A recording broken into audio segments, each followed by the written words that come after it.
Generalnie jesteśmy już na robocie. Tutaj te rurki muszę przerzucić. One są ciężkie dla jednej osoby, ale będzie git. Także działamy. Dobra, tutaj jesteśmy już zrzuceni. Jedziemy na drugi. Mamy 15 mil na drugi stop. Tutaj, Spokane, Washington State.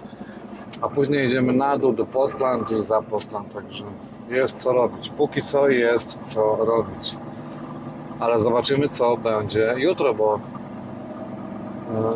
to się okaże, że nie ma pracy. Mam jechać na chwilę obecną do Kalifornii, w okolice San Francisco lub Sacramento, ale ja wiem, że tam też nie ma szału, także z ładunkami, także nie wiem. Do Kalifornii Południowej to jest za daleko, bo do San Francisco będzie jakieś 800 km, a do Los Angeles to będzie z 1300. Nie wiem, nie mam pojęcia. Zobaczymy jutro. Jedziemy na drugi stop i zrzucamy tam duży transformator. Słuchajcie, robi się pogoda. To jest najważniejsze, ponieważ szału nie było. W tym momencie mam 15, ale było 7. Wychodzi słońce po prostu. Dobra, jedziemy.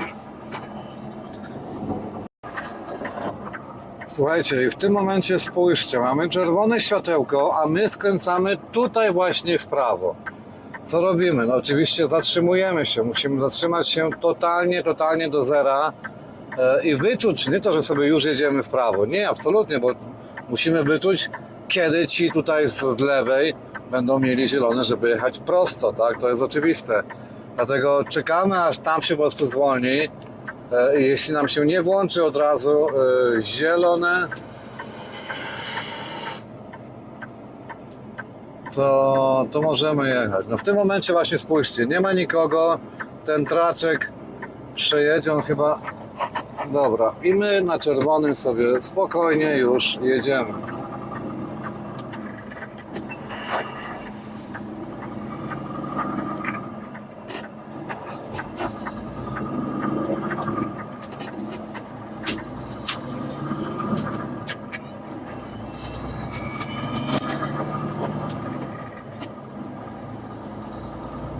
To generalnie jest taki mój ostatni trip przed wyjazdem do Polski i mnie najlepiej pasowałoby pojechać stąd, czy z Kalifornii, to już jest obojętne, na Florydę. Z Florydy do Chicago, no i mam tam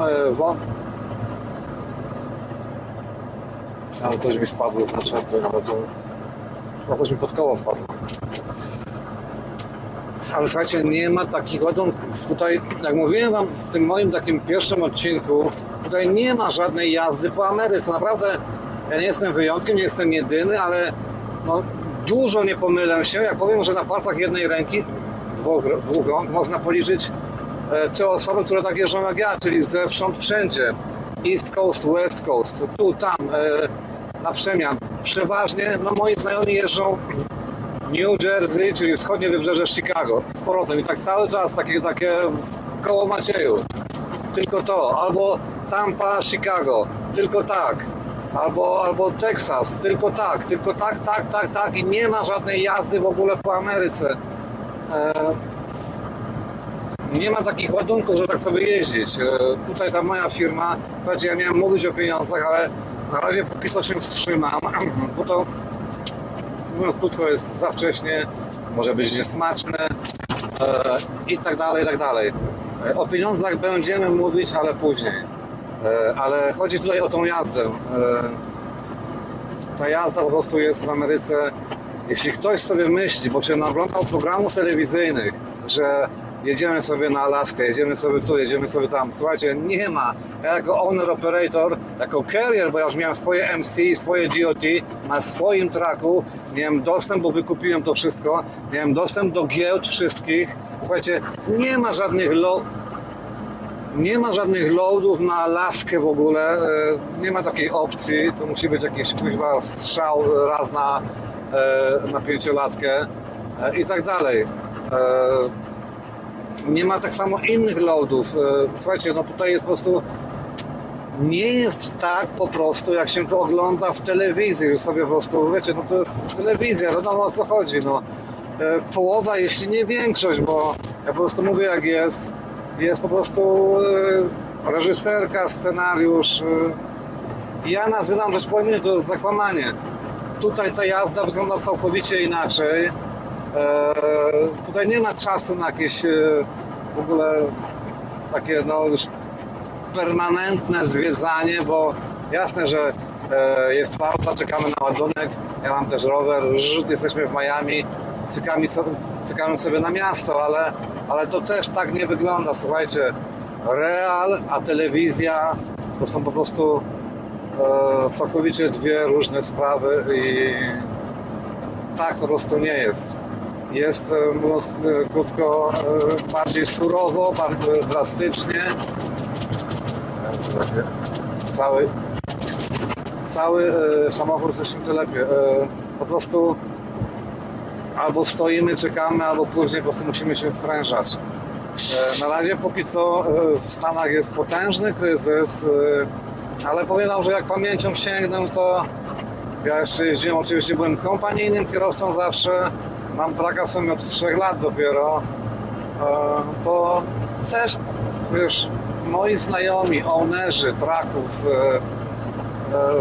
pożyczali ode mnie pieniądze, bo nie mieli na remont skrzyni na przykład i tak dalej, i tak dalej. To wszystko tak się wydaje, że jest tak kolorowo, że dolary leżą na ulicy. Nie leżą, bo żeby te dolary mieć, to wierzcie mi, że trzeba naprawdę się spinać tutaj i trzeba po prostu pracować, a nie sobie zwiedzać Amerykę.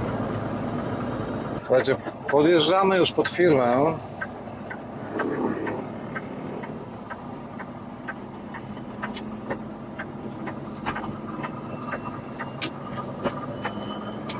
Nie, 10-110.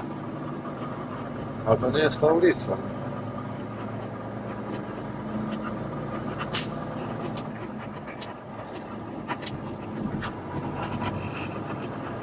Tutaj w stanie Waszyngton,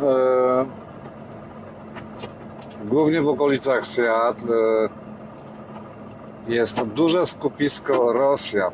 Tam są biznesy rosyjskie, jakoś oni tam się po prostu osiedlili. W Waszyngtonie 10-110, 10-310, 10-210, to kolej Thermo King.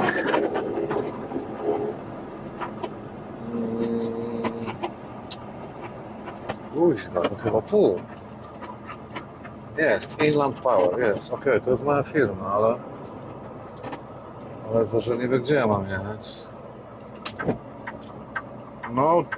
No truck and... Dobra, tutaj traki nie mogą wjechać.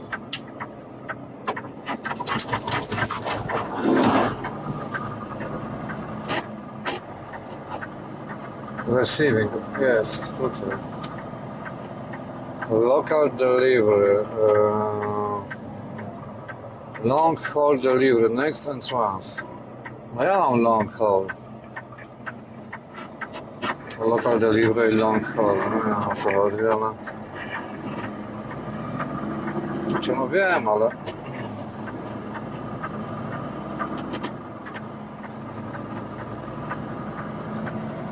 Jak z daleka to tutaj, jak z bliska tutaj to tam. My jesteśmy z daleka.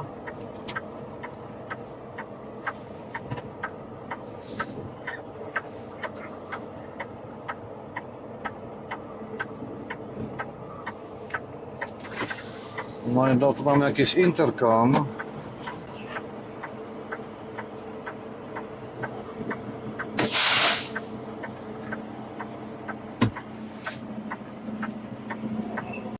Otwartą bramę. Otworzyli bramę, a nie wiem, co mam jechać, co prosto? Czy w lewo?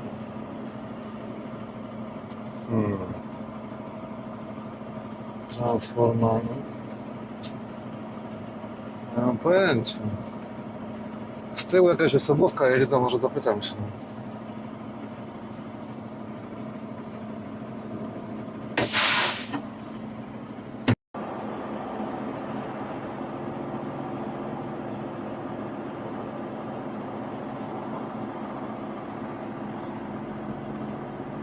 Dobra, gość zadzwonił do innego gościa. Ten mówi, niech tutaj przyjedzie. Mogę zacząć odplandekowywać. Także jest git. Tak jak mówiłem wcześniej, zaczynamy od tych bungees tutaj dookoła. Chodzimy na górę, no faktycznie nie ma tego ładunku już, ale dobra. Skoczymy na górę i zwyczajnie go zrzucimy, także tutaj nie ma ceregieli. Rower muszę też odpiąć. No jest roboty trochę, na jakieś tam pół godziny.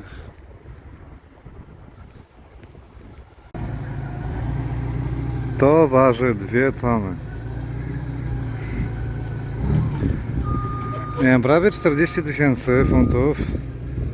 Zostało mi 6. Także na te góry tutaj z Waszyngtonu do Oregonu to jest perfect load.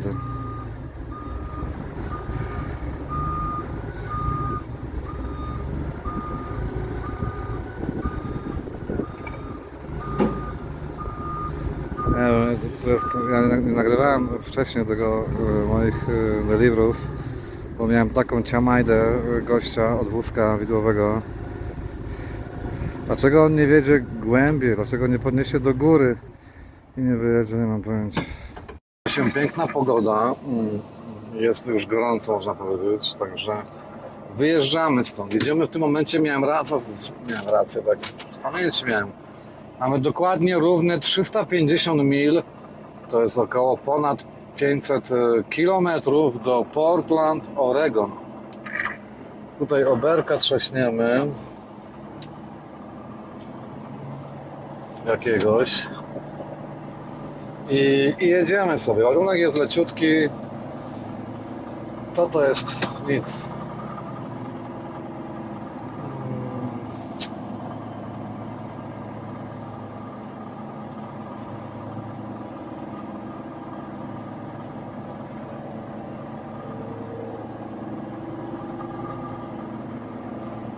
A, tutaj jest brama, no tak, to w prawo pojedziemy.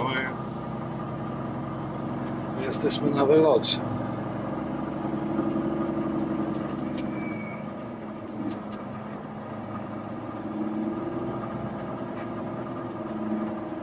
Cześć.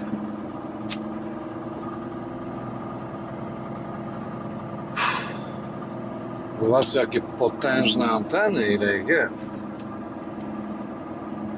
Na godzinie 12.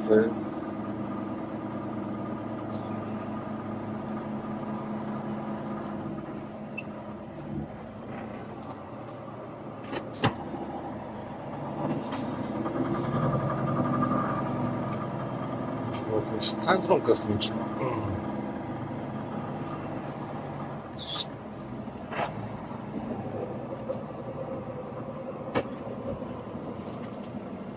No nic, jedziemy do Oregonu.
podjechał taki gość na rowerze.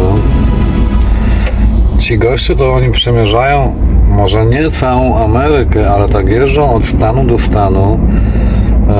Ten w dodatku ma kompana, że tak powiem. I co mu się stało z tym rowerem? Właśnie nie wiem, czy do niego nie podejść i mu nie pomóc, bo ja mam klucze, mam wszystko. On pewnie też ma, bo mu tak by się nie wybrał. No zobaczcie.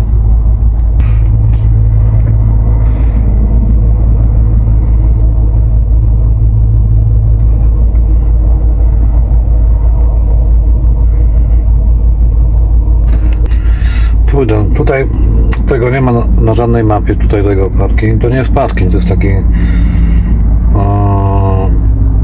plac widokowy, bo tu jest piękne miejsce, to jest cały czas ta rzeka Kolumbia, która idzie wzdłuż, ona jest granicą generalnie między stanem Oregon a stanem Washington.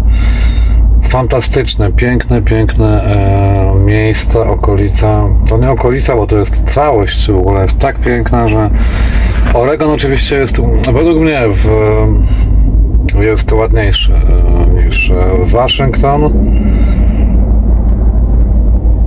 Będziemy jeszcze tam na Pacyfikiem, bo mam pierwszy stop w Portland. Patrzyłem 15 mil ode mnie, tutaj stąd, ale drugi jedziemy 90 mil nad Pacyfik, czyli jeszcze na zachód. Pójdę się go zapytać, czy potrzebuje pomocy. No właśnie, miałem miejsce, a on już wsiadł na... Coś tam ruszył, coś tam puknął. Jest git. I jadą dalej.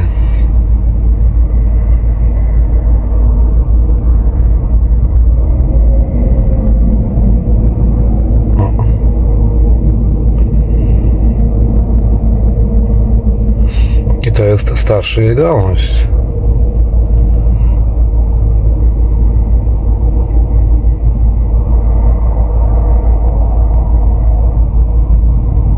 Nic, może pójdą jednak. Nie no, wszystko jest ok, coś tam nie teges, ale poradzi sobie. On jest w ogóle z Portland, nie jeździ tak.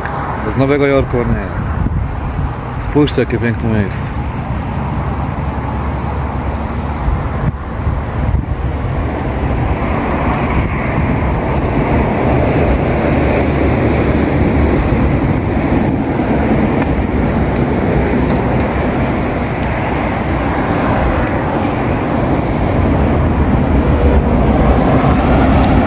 Tutaj oficjalnie możemy stać tylko godzinę. Tam jest napisane w kilku miejscach 1 hour parking, ale mówię, to jest taki placek widokowy dla turystów. Ten gość jeździ długo, to nie jest, myślałem, że to jest bezdomny taki fanatyk jazdy, ale bo on ma dobrze nogi zbudowane, także on musi jeździć cały czas.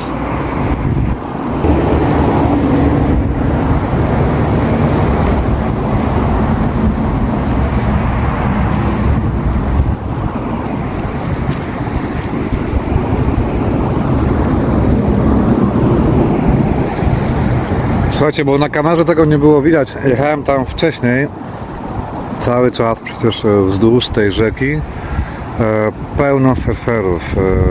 No jest dość duży wiatr tutaj, aczkolwiek jest bardzo ciepło. Na tyle jest ten wiatr dobry dla surferów, że no, mają swoje 5 minut akurat dzisiaj. Także było ich tam wielu. Tam jakaś łódeczka zdaje się płynie mała. Tutaj nie widzę, nie słyszę. No ale już jest późno, także jest pięknie. Oregon po prostu jest fantastyczny.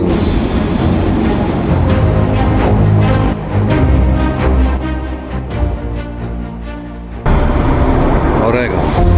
Słuchajcie, parkingu w ogóle nie ma. Ten rest area, czyli ten parking, który był pod under construction, potem nie ma nic. Jest way station, bardzo mała. Jest cała, tam 4 auta weszły. Już zjeżdżają samochody, zobaczcie. Bo nie ma kompletnie, do samego Portland absolutnie nie ma gdzie stanąć. No tak właśnie jest. Ale słuchajcie, my stoimy i to jest przecież najważniejsze, prawda? Co tu się w ogóle dzieje w tym aucie? Te rurki właśnie wiozą do Comcastu. 200 funtów, 100 kg.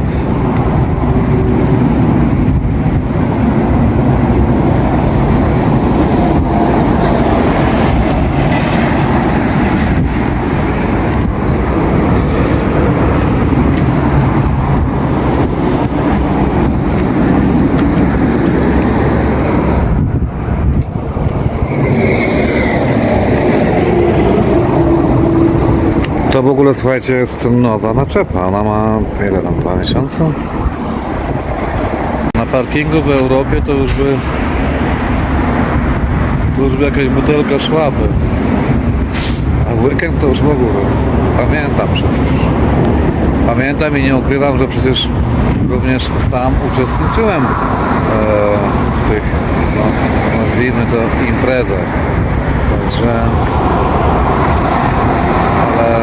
tak naprawdę to nie mogę tego pojąć, bo na tankstylach czy na tych parkplacach ja byłem świadkiem tych imprez, policja na lokacji jedzie, nic kompletnie. A to jest nie można przecież, dużo mówić. Słuchajcie, tutaj w Ameryce nasze ELD jest troszkę no, resety, nie 45, tylko 34 godziny. No, ale dobra, no też są te przerwy i tak dalej. Tutaj w Ameryce ja nigdy, ale to nigdy, przenigdy nie spotkałem pijących kierowców na parkingu, na truckstopie, na takiej właśnie tam rest area, jak to nazywamy, jakieś imprezy w ogóle, 15 osób, grille czy tam obojętne co. Słuchajcie, tutaj tego absolutnie, ale to absolutnie kompletnie nie było, nie ma, czy będzie, nie mam pojęcia, pewnie nie, ale tutaj inaczej wyglądają przerwy, resety na truckstopach, parkingach. Tutaj nikt nie pije alkoholu. I nie dlatego, że on jest drogi, bo tutaj w Ameryce alkohol, jeśli weźmiemy pod uwagę ceny, zarobki, to jest, kosztuje po prostu grosze. To jest garść drobnych, jeśli chodzi o zakup alkoholu. Czy to jest Johnny Walker, czy Jack Daniels, czy obojętnie jakieś inne taniocha. Przyjechali ludzie, także będą się zawijał z tym nagrywaniem. Ja muszę przestawić moje auto, to jest, muszę cofnąć do tyłu, żeby tam za mną już nikt nie stanął, bo tutaj, słuchajcie, zobaczcie co się dzieje. Oni tak będą stawać, zablokują mnie. Oni stają po prostu gdzie bądź, w poprzek, wzdłuż, jak pójdzie, to widzi się na tych stopach, po prostu jest jeden wielki Saigon, totalnie bez wyobraźni, ale to jest domena tutejszych kierowców. Także ja sobie cofnę do tyłu i rano, bo muszę tak koło 5 wstać, zawsze będę mógł już na rampę wjazdową cofnąć i zwyczajnie wyjechać. Bo może tutaj być nieciekawie po prostu później. Puknijmy jak to wygląda. Tutaj już za mną raczej nie ustawi się, bo tyłem naczepy będzie blokował rampę wjazdową, także spójrzmy tutaj, stoimy.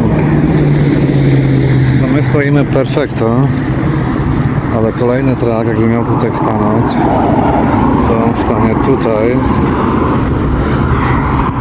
Nie stanie, aczkolwiek wiesz, tutaj wszystko jest możliwe.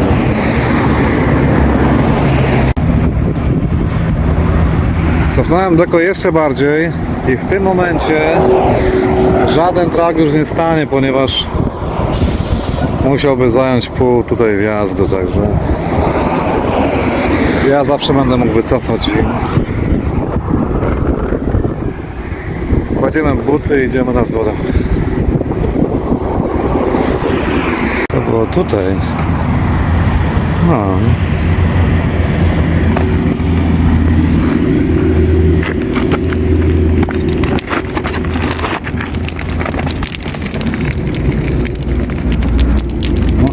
kamienie są.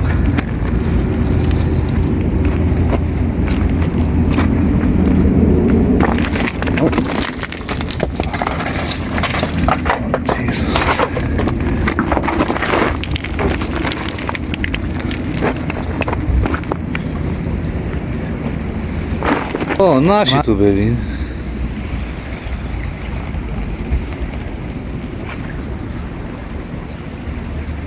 To może zawalić się w każdej chwili. Bum. A, to się zawaliło już, także chyba ma o co chodzi. No ten zjazd po tych kamieniach, zejście jest nieciekawe.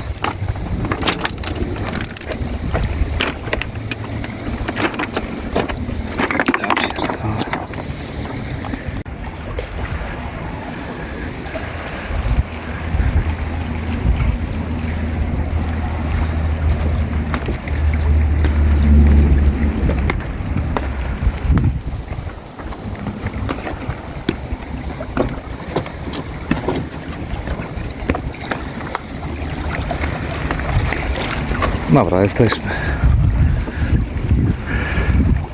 Pięknie. Woda jest, powiem wam, że jest czysta, no ale to jest rzeka. Także rzeki są zawsze czystsze niż jeziora.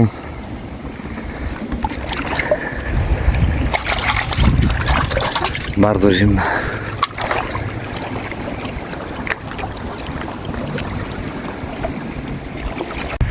Ale słuchajcie, myślę, że napicie się tutaj tej wody jest bardziej bezpieczne niż napicie się wody z kranu. W Chicago, w Nowym Jorku, w LA czy gdziekolwiek indziej. Tutaj są zdrowe tereny, że tak powiem. Także ta rzeka, podejrzewam, ma jakość wody bardzo dobrą. W przeciwieństwie do wody z kranu w Ameryce. Ale jest zimno, ale to ujdzie.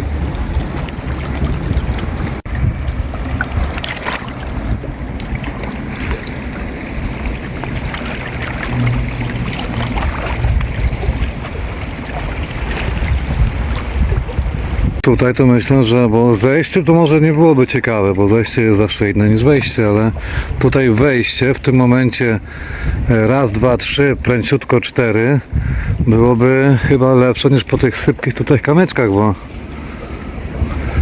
tak mi się wydaje, idziemy tędy. No, prawie jesteśmy już na miejscu. Proszę. Kurwa, co to jest? Jeżyna jakaś.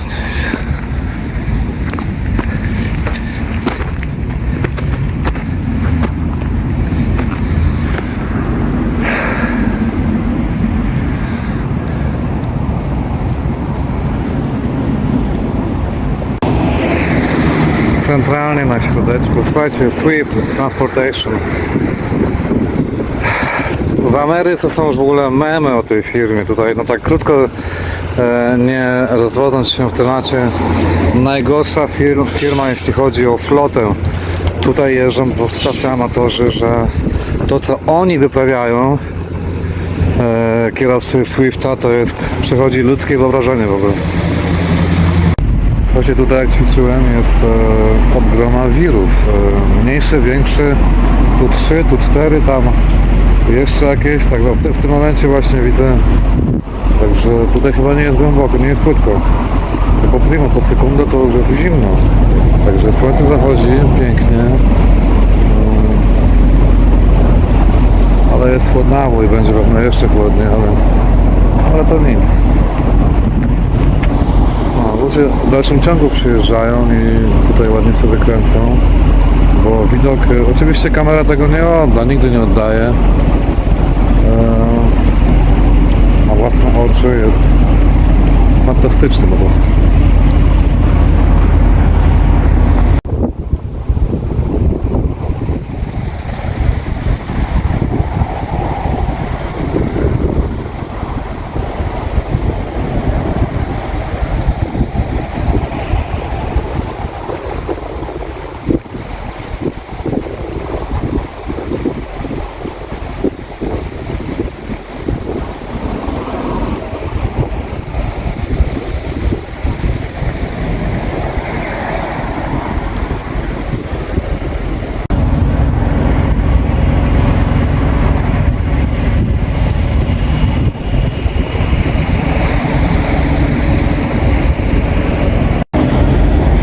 Godzina 5:30 rano. Oczywiście to jest Pacific Time. Czyli w Chicago jest 7:30, w Nowym Jorku jest 8:30. Piękne widoki. W tym momencie dzisiaj jest tutaj ta rzeka jest bardzo, bardzo spokojna, bo nie ma wiatru właśnie.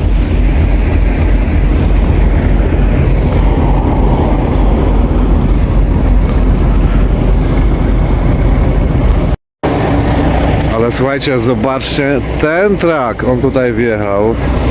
Zamiast tutaj się ustawić za nimi, bo on będzie robił pauzę 30 minut.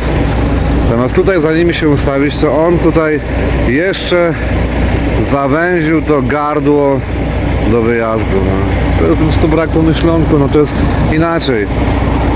System edukacyjny w szkołach, to jest temat rzeka w Ameryce, jeśli chodzi o te najprostsze sprawy dla nich, one są po prostu bardzo, bardzo skomplikowane.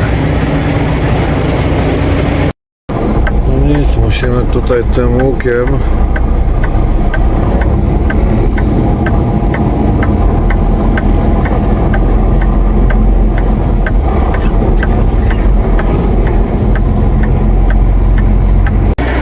no dobra, jesteśmy w Comcastie w Portland.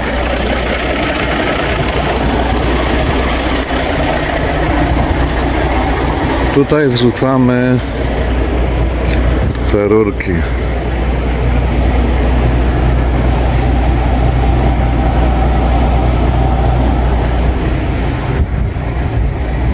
Jest tylko jedna kobieta. Ona nie wie jak to zrzucić, ona nie wie nic. Ja mówię, słuchaj, to waży tylko 100 kg. Także momencik. Słuchajcie, muszę to sam zdjąć, bo to waży 100 kg, ale tam jest tylko, słuchajcie, jedna kobieta. Ona nie wie jak to... No dobra, zobaczymy. Muszę to pyknąć pionowo tutaj i jakoś przeturlać. No zobaczymy. No prawie jesteśmy w domu. To teraz, żeby tego nie połamać, to muszę to umiejętnie położyć.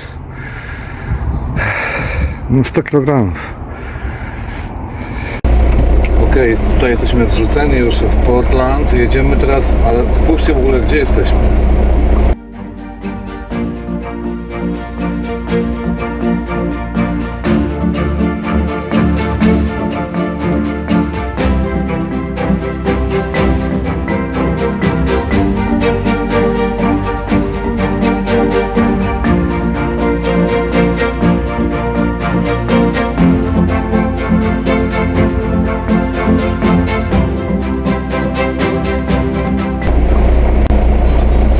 Generalnie jedziemy na ostatni mój wyładunek, taki 3 tony co mam,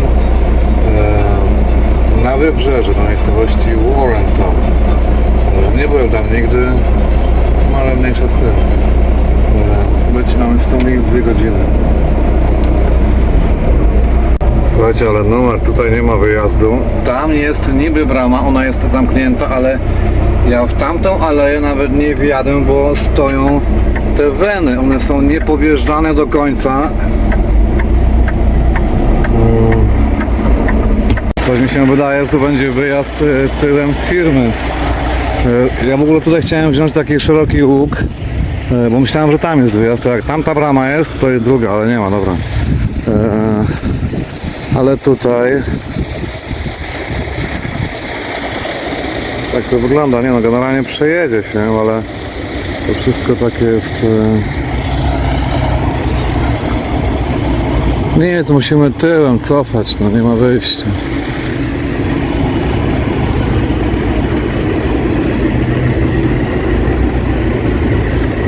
Do daku sobie cofnę, tak jest, cofnę do rampy i przodem wyjadę.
ogóle do celu 16 mil, czyli jakieś 20 tam, niecałe 30 km.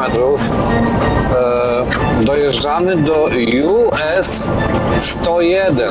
Co to oznacza? US 101 w Ameryce to jest Pacific Coast Highway. Uwaga, to jest według wielu czasopism turystycznych zdaje się, że najpiękniejsza droga widokowa, trasa widokowa w Ameryce. Oczywiście my jesteśmy w Ameryce, dokładnie w Oregonie, na tej właśnie drodze. Tutaj ona, no wiadomo, że ona nie jest przez 100% bardzo piękna, ale te momenty, kiedy ona idzie nad samym Pacyfikiem, wybrzeże, bo o tym mowa, jest po prostu, słuchajcie, przepiękne. Miałem okazję oczywiście jechać z Malibu, to jest nad Los Angeles, w kierunku San Francisco. Słuchajcie, pięknie, pięknie, pięknie. Na jakimś tam odcinku dokładnie wieloryby, które w swoich tych okresach, nie wiem czy godowych, czy jakich, nie pamiętam dokładnie, one płyną bardzo blisko tutaj zachodniego wybrzeża USA i z tej tutaj drogi, przy wybrzeżu oczywiście, te rodziny wielorybów oczywiście można zobaczyć. One płyną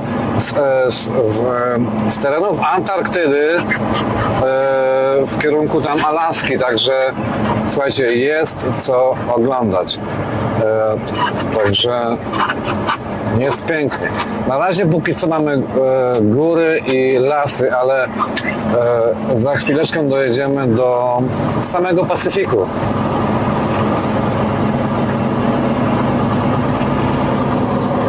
Oczywiście, że ja nie wjadę trakiem na samą plażę, ale Pacyfik generalnie, słuchajcie, jest dosłownie kilometr stąd. Także no, mnie podoba się. To są właśnie moje klimaty.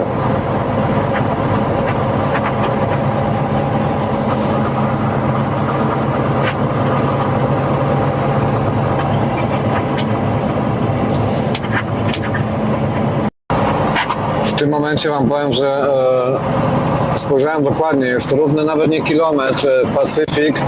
Jeśli tutaj będę miał zostać, chociaż nie wiem po co, to zaparkuję gdzieś i właśnie w tym celu ja się już rozglądam, mimo to, że mam 15 km do wyładunku, żeby jakieś coś znaleźć, żeby stanąć, bo i wtedy, jeśli tak będzie, to skoczymy. Ja tutaj powiem wam, tak się rozglądam, bo ja tutaj po prostu nie ufam dosłownie żadnemu, ale to żadnemu kierowcy. Kierowcy tutaj to jest potężne zagrożenie. Powiem inaczej, ja tutaj, gdybym miał jechać rowerem na drodze publicznej, nieważne czy to jest większa, mniejsza, w dużym mieście, w małym mieście, ja rowerem na drogę publiczną w Ameryce nie wyjadę. Ponieważ tutaj są po prostu totalne zagrożenia z każdej ze stron. Oni po prostu jeżdżą masakrycznie, ale mniejsza z tym. Na razie póki co tutaj nic nie ma, to jesteśmy w mieście, wiadomo. Tutaj w ogóle ja nawet nie wiem, po co miałbym tutaj zostawać, bo tutaj wiadomo, że nie załadujemy. Te załadunki są przeważnie w dużych miastach. No mamy Portland.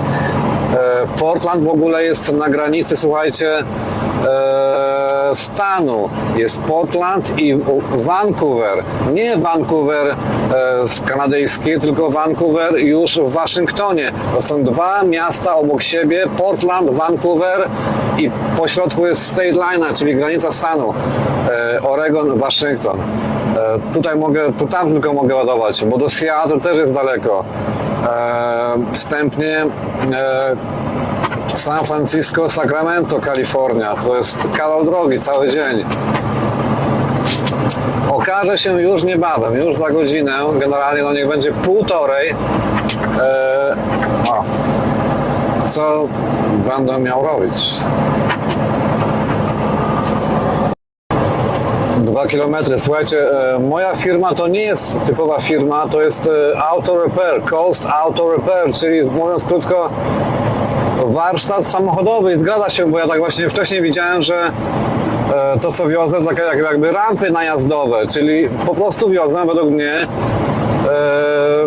samochodowy podnośnik do góry, wiecie, 4 samochód wjeżdża do góry, pyk.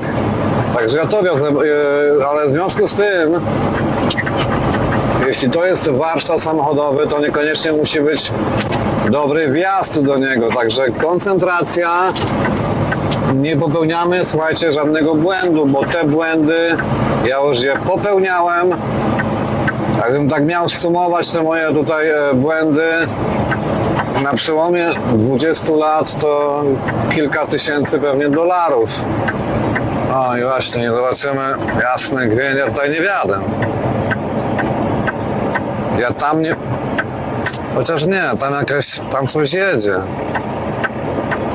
Kurwancka. Czy ja tutaj w ogóle powinienem... No zakazu znaku żadnego nie ma, także... Dobra, jedziemy.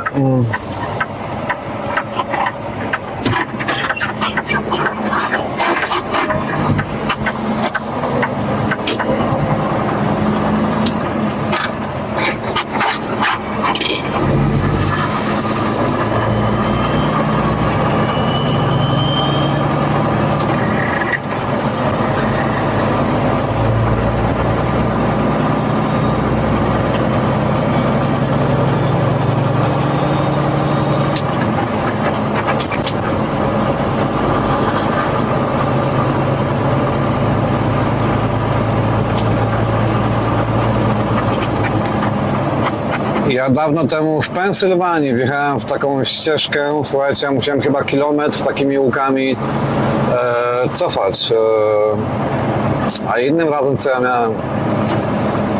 Także tutaj no, musimy po prostu uważać. Mamy kilometr niecały do tego warsztatu.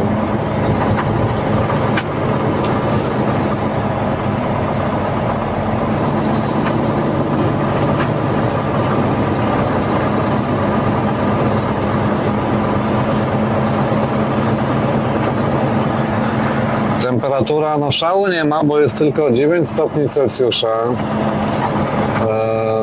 Wygląda bardzo ładnie, bo niebo jest bezchmurne, słoneczko świeci, ale jest chłodnawe.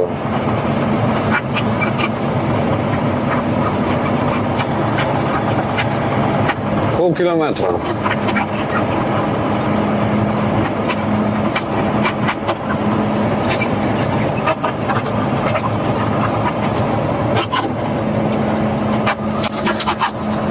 Dobra, co my tu mamy?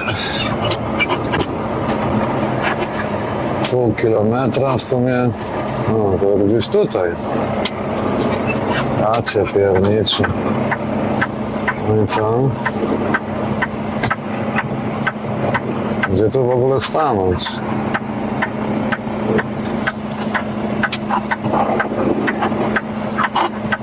Generalnie niby jesteśmy na miejscu.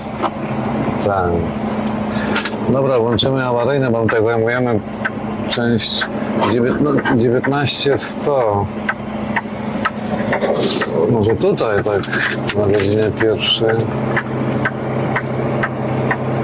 19:32. Dobra, nic, wrzucę jeszcze w satelitę. Co? Według satelity i właśnie patrzę w lusterko wsteczne, już chyba gość do mnie idzie. To jest tamten mały budyneczek.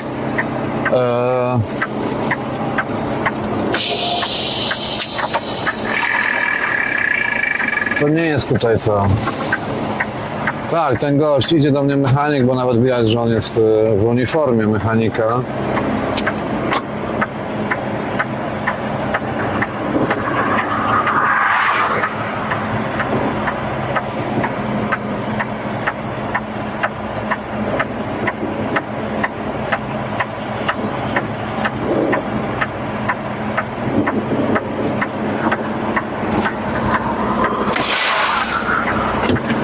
Hello, sir. Hello. It's for you. Yes, obviously we're right back there. Okay. It might I need to back in. probably be easier. I You can know tell what? that- I will park right now and you will show him, okay? Okay. Because I don't want to make any mistakes, you know? Understandable. The next left is a big enough intersection. I turn around a 40-foot gooseneck. Okay. No sweat. That. Okay.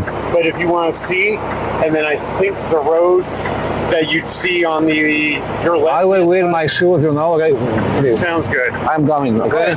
Okay, thank you. Dobra. Wiemy wszystko, zakładam buty, idę zobaczyć co się dzieje, bo zero błędów. Jest tutaj, nie ma miejsca na cokolwiek. Dobra, słuchajcie, musimy tutaj zawrócić w prawo i do niego cofać, tak po ukosie. On mówi, że tutaj jest intersection, czyli skrzyżowanie, na którym zawrócę, tylko że on nie wie, że ja mam bardzo mały skręt w tym aucie.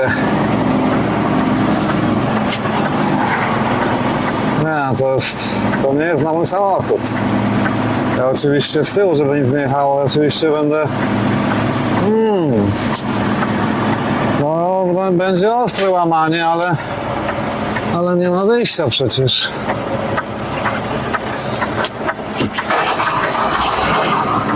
Nie będzie tak źle. Och, kurwa.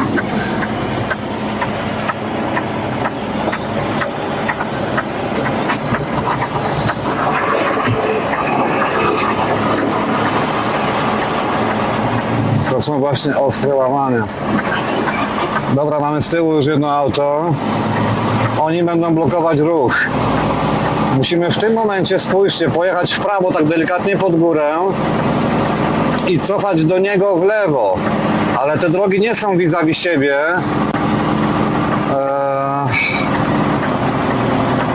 Dobra, tutaj muszę trochę z lewej strony to uderzyć na to. Z lewej mańki to musimy się jakoś... O, tam już samochód, no.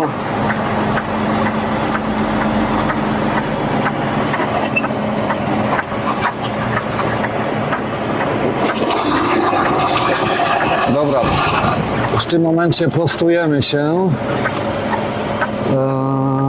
Oni zablokowali już chyba ruch, tak jest. Cofamy.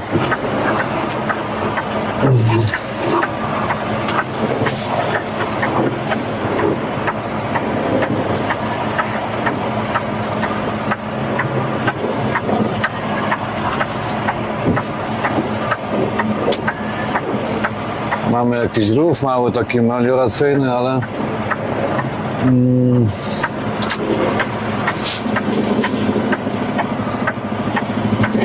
dobra, ja muszę za chwilę wstać. Kręcimy, Michał, kręcimy. Jest git, jesteśmy już prawie. Słuchajcie, oni tutaj w trzech blokują mi ulicę. To jest bardzo dobre. Są przygotowani, ale przecież często jest tak, że słuchajcie, ja muszę tak właśnie cofać bez żadnej pomocy, wiecie. Także tutaj jest wszystko, oni są gotowi. Są gotowi na mój przyjazd, także to mi się bardzo podoba. Co mi tam pokazuje?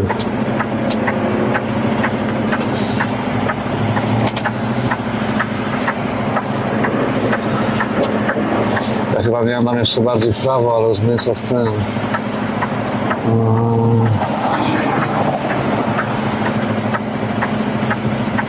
Okej, dobra. Jesteśmy na miejscu, idziemy odpinać. Wyłączamy wszystko, jest git. Także jechaliśmy stamtąd, to cofanie było tam i tutaj tędy dzięki tym panom tutaj trzem przebiegło bez żadnych zakłóceń, bo o co chodzi? Jakbym sam to robił bez nich, mimo to, że stoję na awaryjnych, jestem wysunięty już na ulicę, to samochody osobowe i tak jadą. Nie patrzą, że ja robię trudny manewr, jak cofanie do tyłu i tak dalej. Oni po prostu sobie jadą tak, gdyby nigdy nic. uderzyć jest, a tutaj uwaga, jest bardzo prosto. Nasze polskie klimaty, spójrzcie. To jest ten wynik T4, a to jest ten turystyczny. Jak on się nazywał? Eurovan, właśnie, Eurovan. Kiedyś miałem takiego identycznego, białego T4. Na benzynie w gazie. Tak. Tam jest inny samochód, słuchajcie, pokażę wam. Słuchajcie, Ford. Rocznik 65. Odrestaurowany. Słuchajcie, on jest piękny. Po prostu jest piękny. Ford Galaxy 500 XL. Tutaj widzę po silniku, że to jest V8.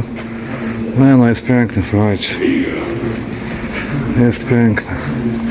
To są właśnie amerykańskie samochody, zobaczcie. Szyby oczywiście, 65 rok, no ale oczywiście tutaj w tych samochodach AC, czyli Air Condition na pewno jest. Również Cruise Control, czyli tempomat. Radio widzę, że jest nowe, ale tak to jest piękne.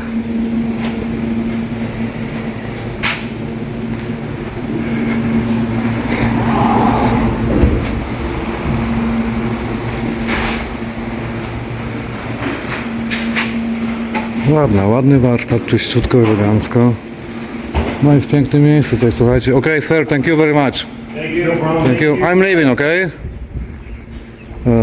Tutaj, słuchajcie, ja oddycham innym powietrzem. Słuchajcie, spójrzcie, tutaj są góry, oczywiście nie Tatry i Beskidy, ale góry, lasy, a tutaj dosłownie nieopodal, dosłownie 5 minut na nogach jest Pacyfik. Słuchajcie, jak to powiedział Kramer w Wabanku, tu się oddycha. Ja czuję, to nie jest, ja nie wymyślam, to nie jest, czuję po prostu inny klimat, czysty, zdrowy, świetny. Ale dobra, tutaj w tym momencie kończymy nasz trip, który zaczął się, spójrzcie raz jeszcze.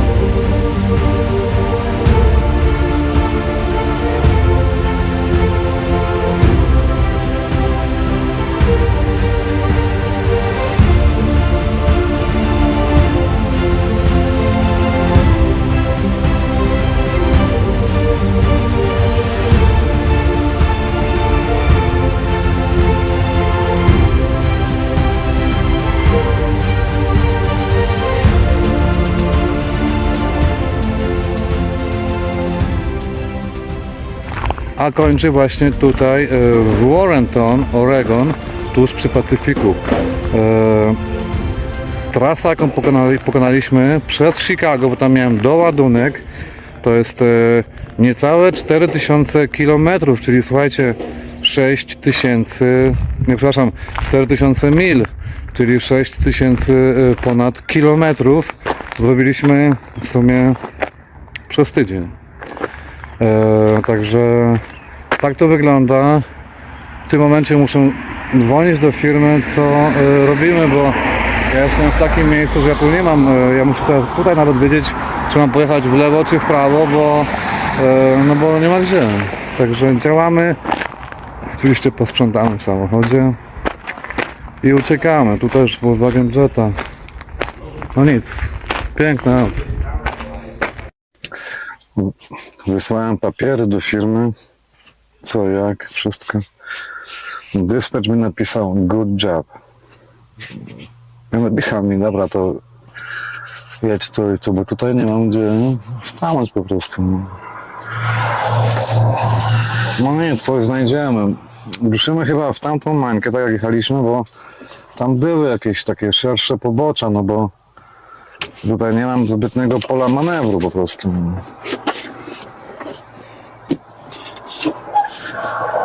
Jest ok.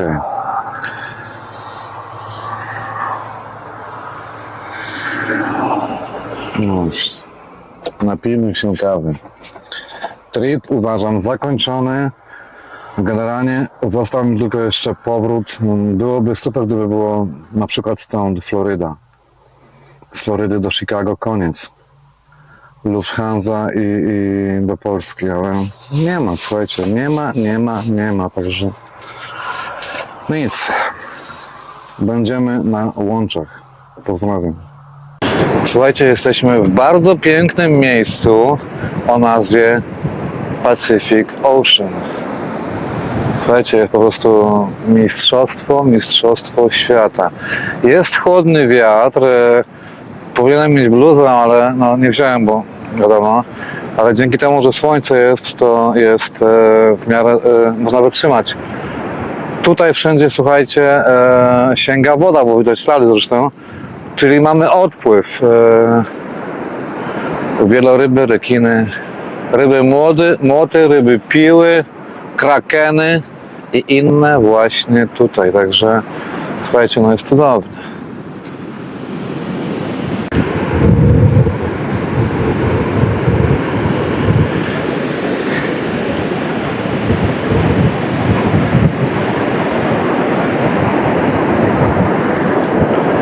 Australia, wcześniej Hawaje, tam Tahiti.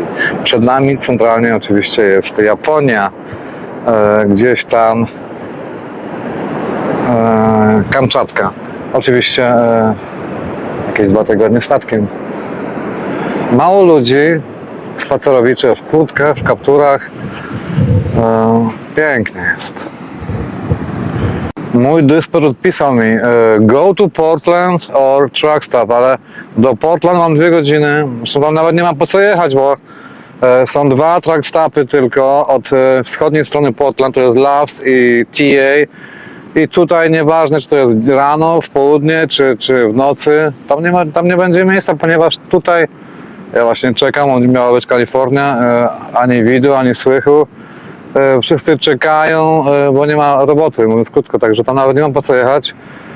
Myślałem, że tutaj na plaży centralnie spędzę dzisiaj cały dzień, ale jest chłodno, bo to, no wiadomo, twardość, nie? Jestem w t-shircie, ale tak, żeby siedzieć cały dzień, to oczywiście nie. Pozachwycam się widokami, no i tyle, ale z godziny 2 posiedzę. Słuchajcie, niestety wracam, bo pół godziny posiedziałem, ale jest po prostu zimno, tu dużo mówić. Wiatr zimny, oceaniczny, że tak powiem. Także szkoda, że nie wziąłem bluzy, ale kompletnie nie pomyślałem. Pięknie jest. Tutaj jak jest na Venice Beach w Los Angeles, jedna z ładniejszych plaż faktycznie, bo jest. Domki tutaj są tak przy brzegu dosłownie. Słuchajcie, fale są tak potężne, że któregoś roku jak byłem na wakacjach, to mój synek po prostu żył tymi falami. Te fale miały 2 metry wysokości. No, woda kapitalna, bo to nie jest Bałtyk, tutaj jest po prostu czyste. Pięknie, pięknie, pięknie. Jak któregoś roku byłem później jakoś tak w zimę, to słuchajcie, na Venice Beach były potężne wydmy, takie wydmy na 4-5 metrów wysokie po całej długości plaży. Także to wszystko było naniesione przez wodę. Potem tego nie ma, tak jest co roku, wiecie, z tymi wydmami na Venice Beach. Także ciekawe zjawisko. Ale na Pacyfik jest, no jest niebezpieczny, bo te rekiny mogą podpłynąć, również orki mogą podpłynąć dosłownie no, na ląd niemalże. Także niebezpiecznie po prostu. Słuchajcie, w Ameryce nikt nie wchodzi frontowymi drzwiami, wiecie? To jest dobre, bo wszyscy wjeżdżają do garażu, ewentualnie z tyłu od Eli, tam od takiego wjazdu. Każdy wchodzi tylnym wejściem do domu. Te frontowe wejścia nie są używane.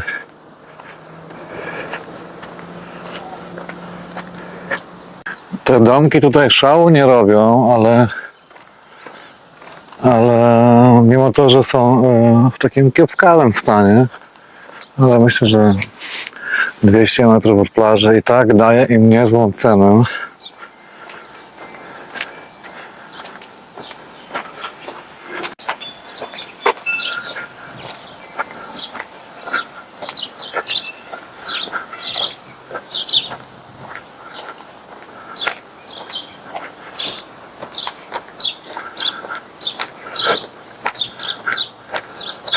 Żadny halal tak klimatyczny.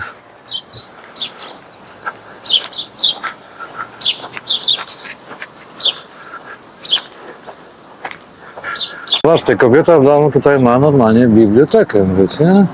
Można wypożyczyć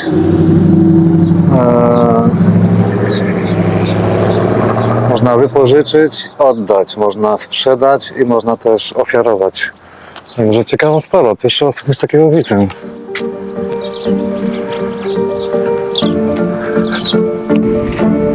Mam pick-up przez Portland, zajeżdżam oczywiście i znowu jest ta sama kobieta. Kładziemy plandekę, mamy takie w sumie 6, ale te narożnikowe tutaj, zewnętrzne, po co są właśnie te No i dobrze, plandeka jest większa niż tutaj, słuchajcie, na froncie zawsze zakasujemy to. Biorę tutaj to jest tak zwany catwalk.